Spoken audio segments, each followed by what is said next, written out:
తీర్చుటకై అనేక ప్రణాళికలు దేశ ప్రభుత్వాలు కొన్ని ఆలోచనలతోని ఈ రూట్ మార్చడం అనేది చాలా దురదృష్టం.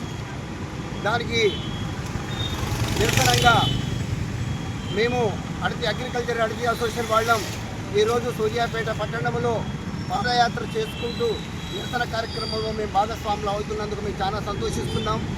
ఇదే విధంగా ఉమ్మడి నల్లగొండ జిల్లాలో అతిపెద్ద వ్యాపార సంస్థ అయిన సూర్యాపేట పట్టణంని రైల్ రూట్ కావాలనేది కొన్ని స్వతంత్రం వచ్చిన కానీ అనేక ప్రయత్నాలు చేసినా కూడా పాలకుల యొక్క అశ్రద్ధ వల్ల ఇంతవరకు కూడా సూర్యాపేటకి ట్రైన్ రూట్ రాకపోవడం చాలా దురదృష్టకరం. ఇంత పెద్ద 1,50,000 మంది జనాభా కలిగిన ఈ సూర్యాపేట పట్టణం మీదుగా కోదాడు మీదుగా అదేవిధంగా విజయవాడకి ఒక రూట్ మ్యాప్ సెలెక్షన్ చేసి ఈ రోజున రూట్ మార్చడం చాలా దురదృష్టకరం. ఇది భవిష్యత్తులో భావితరాల కోసము ఈ యొక్క ఉద్యమాన్ని చేపట్టినాం. ఈ ఉద్యమం చాలా చిరు ఉద్యమమే కావచ్చు, కానీ రానున్న కాలంలో సూర్యాపేట పట్టణము అంచెలంచెలుగా పెరిగిపోయే పరిస్థితులు ఉన్నాయి. కాబట్టి ప్రణాళిక చాలా గొప్పది, ఆలోచన చాలా గొప్పది. ఈ ప్రణాళికని సూర్యాపేట నుంచి తప్పకుండా కావాలని మా అడవి అసోసియేషన్ నుంచి మేము ప్రత్యేకించి కోరుతున్నాం. ఇది మాదొక పెద్ద వ్యాపార సంస్థ సూర్యాపేటలో.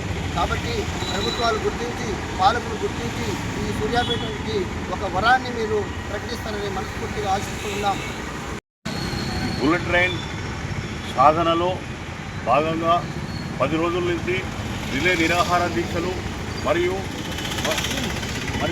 అందరూ ప్రజలు సూర్యాపేట పట్టణ ప్రజలందరూ చేస్తున్నటువంటి ఈ పోరాటం యొక్క సెగ కేంద్ర ప్రభుత్వానికి తగలాలి. సూర్యాపేట అతిపెద్ద పట్టణం ఉమ్మడి నల్గొండ జిల్లాలో, తెలంగాణ రాష్ట్రంలోనే పెద్ద జిల్లా. ఇది హైదరాబాదుకు విజయవాడకు మధ్యలో ఉన్నటువంటి అతిపెద్ద పట్టణం. ఇక్కడి నుంచి చాలా పెద్ద రవాణా వ్యవస్థ పెరగాలంటే వ్యాపార వర్గాలు కానివ్వండి, తర్వాత ఈ అన్ని స్వచ్ఛంద సేవా సంస్థలు కానివ్వండి, ధార్మిక సంస్థలు కానివ్వండి, వ్యాపార వర్గాలు కానివ్వండి, కిరాణా, ఫ్యాన్సీ, అడవి అసోసియేషన్ అన్ని వర్గాల ప్రజలు సంఘటితంగా ఆనాడు సకల జనుల సమ్మెలో పోరాటంలో పాల్గొన్నామో అట్లనే పాల్గొని రైల్వే లైన్ వచ్చేంత వరకు, సూర్యాపేట బుల్లెట్ ట్రైన్ వచ్చేంత వరకు మనం తప్పకుండా ఈ పోరాటాన్ని సాధించాలి. ఈ పోరాటాన్ని విజయవంతం చేయాలి. మనకు తెలంగాణ రాష్ట్రం నుంచి కేంద్ర ప్రభుత్వంలో ఉన్నటువంటి మంత్రివర్యులు ఉన్నారు, కిషన్ రెడ్డి గారు ఉన్నారు, మనకు అరవింద్ గారు ఉన్నారు.